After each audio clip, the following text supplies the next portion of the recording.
식력 발전이 뭐 이렇게 여러 가지로 대체 에너지 정책이긴 하지만 그 지역의 그 사람들은 물론이고 이 축산물한테 굉장히 이 피해를 많이 준다. 그래서 주민 동의가 꼭 필요한데 아마 그냥 밀어붙이려고 하는 것 같아요. 그래서 거기에 좀 충돌이 있어서 그 지역에 지금 이미자 국회의원 있죠. 얼마 전에 그 국회에서 문희상하고 뭐 이렇게 성추행 논란이 있어요. 네. 이미자 의원하고 현장을 둘러보기로 했습니다. 그래서 지금 대구에서 일정 마치고 지금 총성으로 가는 길에 이제 부자원 후보가 예비 후보가 이렇게 이 사무실 열었다고 해서 가는 길에 잠깐 들렀어요. 그런데 이렇게 많이들 오실 줄 몰랐습니다. 하여튼 반갑습니다. 예.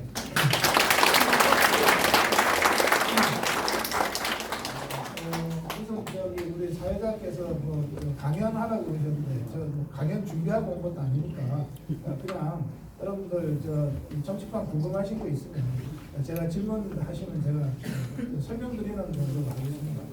이게 전화 여러분들이나 아침에 조선일보 읽는 거 똑같고 이 종편 보는 거 똑같단 말이에요. 그러니까 같은 정보를 접하고 있지만 그래도 이 정치 현장 가까이에서 참여 관찰하고 있는 저 같은 정치평론가 또 고성국 TV라는 자유롭다 유튜브를 진행하는 이런 이제 유튜버가 보는 이 정치의 세상과 아무래도 좀 한 발짝 떨어져서 유권자로서 이렇게 정치를 보는 여러분들이 같은 사안을 보더라도 해석이 조금 다를 수 있습니다.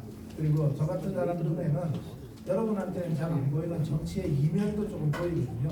예, 그래서 제가 조금 더 다른 분들보다 복잡하고 어려운 정치 현상을 좀 잘 설명할 수 있어서 정치평론가라는 직업을 갖고 있는 겁니다. 예, 그래서 뭐 제가 여러분들한테 우리 구자근 후보 사무실에 와서 뭐 특강을 하고 이런 거는 지금 별로 제가 지금 지나가는 길에 잠깐 들렸기 때문에 좀 적절치 않은 것 같고요. 혹시 궁금하신 거 있으시면 최근에 워낙 정치가 막 복잡하게 돌아가잖아요. 있으시면 질문하시면 어떤 질문인지 제가 설명해 드리겠습니다. 먼저 손을 드셨네요. 예. 이제 마이크 하나 좀 드리시죠. 이거 되죠? 예.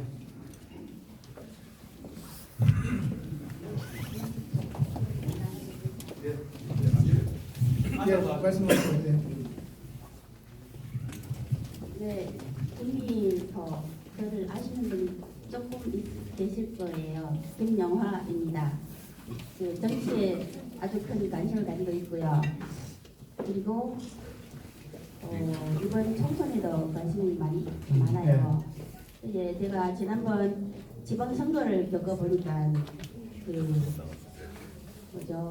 거기서도 시당 후보가 여러 명이 나왔었어요. 네. 그런데 거기에서 공천 받은 사람은 공천 못 받은 사람이 자기가 다시 무소속으로 출마해가지고 어차피 안 될 거를 무소속으로 출마했단 말입니다. 네. 그래서 그거를 갈라먹어서 결국에 민주당 후보가 되게 했어요. 네.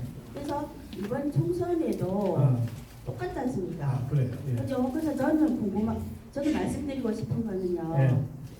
이제 공천 받기 전에는 여러 명이 같이 경쟁을 합니다. 네. 그 선의의 경쟁이죠. 근데 그 와중에 서로 상대방 후보를 헐뜯는 경우도 있어요. 그래서 당연히 기분 나쁘겠죠. 네. 그렇지만 공천을 누가 한 사람이 받았다 하면 선거 기간에 기분 나빴다 하더라도 네. 그 사람을 전폭적으로 지지해서 그 사람이 무조건 당선되게 해야 되고요. 네. 그죠? 그리고 무소속으로 출마하면 어차피 되지도 않습니다. 맞죠? 네. 무소속이 어디 가서 힘을 씁니까? 그렇기 때문에 절대로 무소속으로 나올 생각을 아무도 하지 마시고요. 네. 예? 무소속 하지 마시고 공천에 탈락되면 공천 받은 사람은 무조건 밀어줘서 네? 한국당이 되도록 예. 하라고 좀 전국적으로 다니시면 좀 말씀을 드리겠습니다.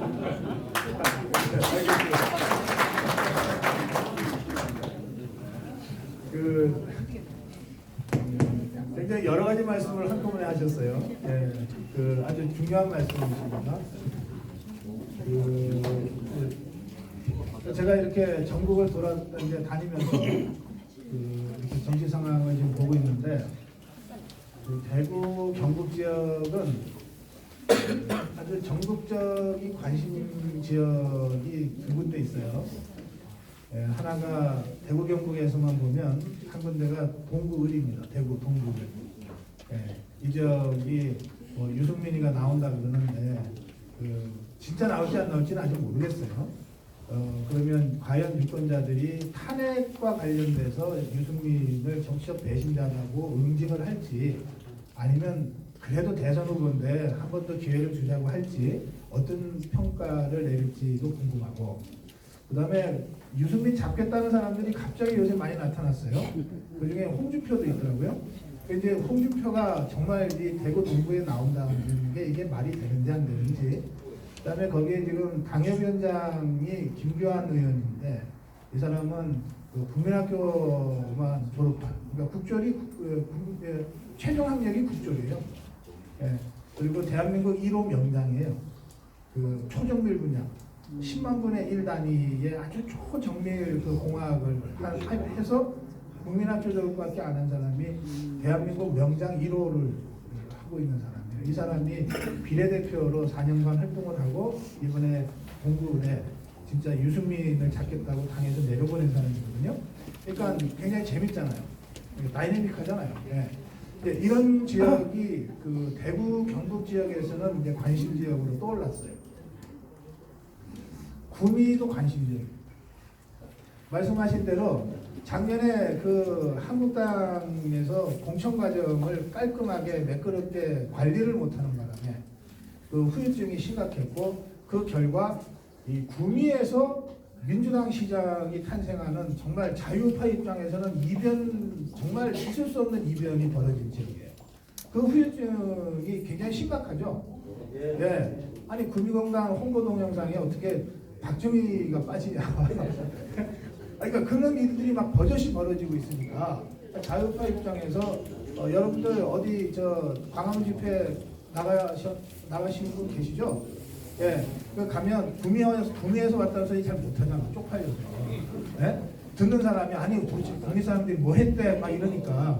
예, 그래서 이번 6.13 지방선거 때 그 이변 또는 이 공천을 잘못 관리한 데 따른 후유증이 지금까지 계속되고 있고 그래서 그 부분이 이번에 공천 과정에서 4.15 총선 공천 과정에서도 어떤 형태로든 지금 평가될 수밖에 없는 상황입니다. 중앙당 차원에서는 이 문제 상당히 심각하게 보고 있습니다. 네, 그래서 구미 지역이 또 다른 관심 지역으로 구상되어 있습니다. 그래서 제가 어제는 대구 동구에 갔다가 오늘은 이제 결과적으로 구미에 온 셈입니다. 자, 그건 그렇고 그 공천 불복 문제는 한국당 설명하기 전에 대구 경북과 PK 부울경이 좀 다르다는 점부터 설명드려야 되겠어요. 부울경 지역은요 한국당과 민주당 후보 간에 그 혼전 지역이 꽤 있습니다. 그리고 실제로 부산 지역이나 경남 지역에 경남 같으면은 한국당이 다 석권하고 있는 것 같지만 실제로 안 그래요. 김해, 갑을, 창원, 성산 이런 그 경남 지역의 핵심적으로 사람들이 많이 모여 사는 데는 지금 민주당이나 정의당 국회의원이 있어요. 네. 그러니까 이런 지역에서는 한국당이 경선 관리를 잘못해서 경선에 참여했던 후보 중에 누구라도 무소속으로 탈당해서 무소속으로 출마를 해서 자유우파표를 장식해버리면 이길 선거 지는 수가 있어요. 부울경 지역은 그래요. 네. 그래서 부울경 지역은 이 공천 관리를 훨씬 더 꼼꼼하게 잘해야 돼요. 그런데 지금 부울경 지역에서 무소속 불출마 선언이 계속되고 있잖아요. 그러니까 이건 뭐냐면 불출마를 함으로써 그 지역이 공정한 경선 분위기가 만들어지고 누가 되더라도 다 승복할 수밖에 없는 분위기로 지금 만들어가고 있는 중이에요. 그러니까 부울경 지역에 탈당 무소속 출마로 인한 어부지리 효과가 부울경 지역이 크기 때문에 그 부분을 원천 배제하기 위한 문제의식이 이 부울경 지역의 불출마 선언으로 지금 먼저 나타나고 있는 거예요. 그런데 여기 구미가 있는 TK 지역은 아까 말씀하신 대로 설사 한두 명이 무소속으로 출마를 해도 이게 당락이 뒤집어지거나 이럴 일은 사실은 별로 없다. 작년 구미 경우는 이제 그렇게 됐지만 그런 지역이 별로 다른 TK 지역이 별로 없어요. 그래서 공천 후유증을 크게 걱정하진 않아요. 크게 걱정하진 않고 처음부터 무소속 출마를 하는 사람이 이기는 경우는 있지만 뭐 경선에 갔다가 불복하고 탈당해서 무소속으로 나와서 이기는 경우는 실제로 없어요. 그러니까 한국당을 떨어뜨릴 수는 있을지 모르지만 자기가 되는 경우는 거의 없어요. 예, 그래서 상대적으로 부울경 지역의 공천 관리가 현재로서 더 중요하니까 먼저 불출마 선언 넣기가 시작됐다고 보시면 되고 이게 이제 TK로 올라오게 되어 있습니다.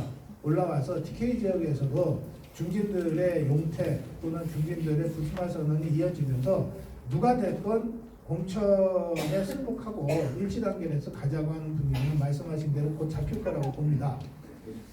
그리고 당 차원에서 보면 그러니까 재선 의원들이 먼저 공천에 탈락해도 승복하고 무소속 출마 안 하겠다고 하는 연판장 서명을 재선 의원들이 먼저 했어요.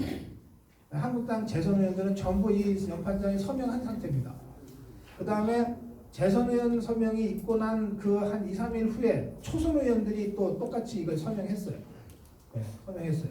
그래서 한국당의 초선 의원, 재선 의원은 설사 공천에서 탈락하더라도 불복하고 무소속 출마하지 않겠다고 선언한 거예요, 이미. 그러니까 뭐 이 지역은 가불이 다 초선 의원들이니까 백성주 의원이나 장석춘 의원이 설사 공천에 탈락하더라도 승복하고 불복하고 탈당해서 무소속으로 출마해서 자유우파 표를 어지럽히는 이런 일은 안 하겠다고 두 사람이 다 서명을 이미 했 상태입니다. 그래서 구미 지역은 누가 되건 불복하고 후유증이 생기는 선거는 걱정할 필요 없어요. 그런데 한국당 차원에서 보면 3선 이상은 아직 안 하고 있어요. 3선 이상은 야 재선도 했고 초선도 했는데 왜 3선 이상 중진들이 안 하냐? 지금 압박을 계속 하고 있는데 3선 이상 중진 의원들은 이리저리 피하고 있어. 그러니까 3선 이상 중진들은 이미 한 8년 가까이 했잖아요. 10년 가까이 했기 때문에 당에서 공천 안 주면 내가 무소속으로 나가면 되지라고 하는 계산들이 다 있는 것 같아요. 그래서 서명을 안 하는 거야. 그 홍준표 보세요. 아니 뭐 내가 대구에서 출마하든 뭐 저기 창녕에서 출마하든 당이 간섭하지 마라 막 이럴 정도잖아요. 그러니까 3선 이상 중진들은 그런 큰 소리를 치고 있는데 제가 보기에 이거 이제 제 생각인데 이 3선 이상 중진들은 그러니까 경선에 참여하는 사람 자체를 엄격하게 제한해야 됩니다. 아예 이 과감한 그 3선 이상 중진 용퇴를 통해서 아예 그 경선에 들어오지도 못하게 만들어야 된다고 저는 생각합니다. 3선 이상 중진들이 영남권에 많이 모이고 있거든요. 수도권에는 몇 명 없어요. 그리고 수도권의 3선, 4선과 영남권의 3선, 4선은 완전히 다르잖아요. 자, 수도권에 누가 있습니까? 서울의 나경원이 4선이에요.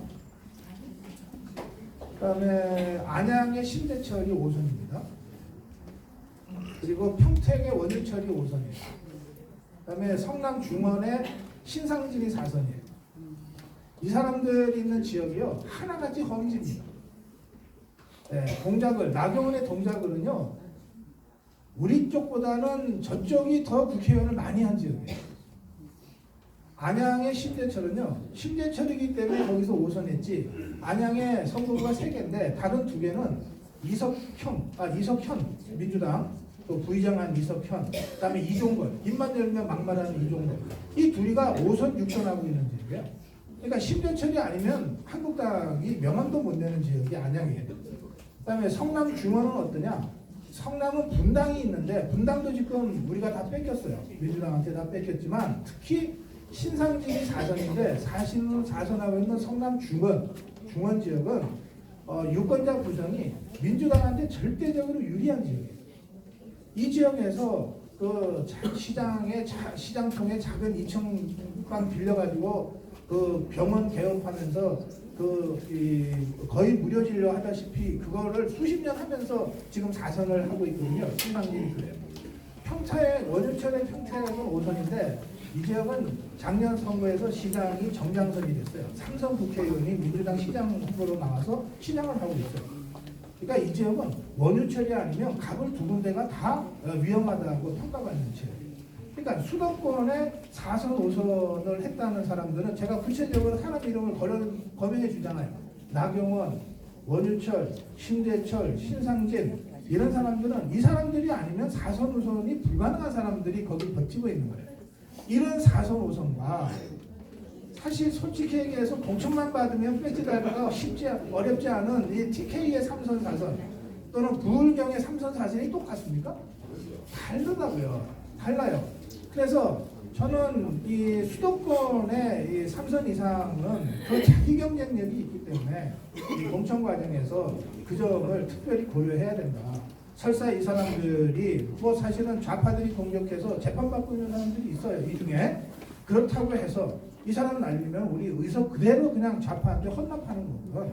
그러니까 이 부분은 전략적 고려를 다른 차원으로 해야 된다고 주장하는 거예요. 반면에 사실 공천만 받으면 당선이라고 했던 이 TK, PK, 대구, 경북, 부산, 울산, 경남 지역의 3선, 4선, 5선은 사실 뭐 박근혜 대통령 잘 따라다니다가 4선 된 사람, 이명박한테 잘 보여서 5선 된 사람들이 쫙 있잖아요. 예? 그러니까 이런 사람들한테 다시 6선, 7선을 만들어줘야 될 이유가 있나? 이 경우에는 대대적인 공천혁명의 진원지가 돼야 된다.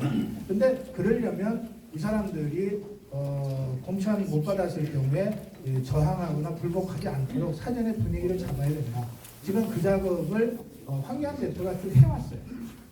황교안 대표가 번역별로 이거는 한 3, 40년 되니까 한꺼번에 다 모아놓고 하면은 이게 효과가 떨어져서 수도권의 3선, 4선 중진들, 뭐 충청권의 3선, 4선 중진들, PK의 3선, 4선 중진들을 모아놓고 따로따로 미팅을 좀 해오고 있어요. 네, 그 작업을 통해서 지금 질문하신 그런 우려를 원천적으로 해소하기 위해서 노력하고 있습니다. 제일 중요한 것은 한국당의 그 지지자들, 당원들과 또 자유우파 국민들, 결국은 선거 때 표찍을 자유우파 국민들이 어떤 경우에도 이번에는 당의 방침을 거부하고 불복하고 탈당 노선을 가는 사람들은 응징하겠다라고 하는 결의를 분명하게 갖고 그것을 바로 그들한테 전달하는 거예요. 다양한 형식으로 우리가 전달해야 돼요. 일단 이를테면 이제 공천이 1월, 2월 중에 시작될 건데요. 그래서 2월 말, 3월 초에는 이제 다 끝날 건데, 그럼 이제 지금부터가 슬슬 시작이잖아요. 이제 다음 주쯤에는 공관위가 구성이 되고 뭐 작업을 할 거예요. 그때 자유파 국민들이 다양한 방식으로 어떤 경우에도 공천 승복하고 당의 결정 따르자 이렇게 그 안내를 형성하고 여론을 조성할 필요가 있습니다. 이 점과 관련해서는 어제 그저께 황교안 대표의 광화문에서의 그 선언이 굉장히 중요합니다. 황교안 대표가 나부터 수도권 언제 출마하겠다고 했어요. 그러면서 당 중진들한테 함께 전선에 나서자고 했어요. 그리고 그 다음에 뭐라 그랬냐? 상대적으로 쉬운 지역, 이게 이제 영남권 얘기하는 거 아니겠습니까? 이런 지역은 좀 젊은 후배들한테 좀 자리 비워주자. 나부터 범죄에 나갈 테니 당의 3선 이상 중진들은 나하고 손잡고 범죄로 나가자 같이. 그리고 그러면 이제 그 자리들이 비잖아요. 상대적으로 손쉽게 뺏기던 그 자리들은 좀 후배들한테 물려주자. 이렇게 황교안 대표가 선언했습니다. 그 흐름에 대해서 많은 자유파 국민들이 현장에서도 열렬하게 지지했고 그 흐름들이 지금 만들어지고 있거든요. 그 흐름을 잘 만들어가면 지금 질문하신 대로 그런 우려는 원천적으로 우리가 불식시킬 수 있다. 네,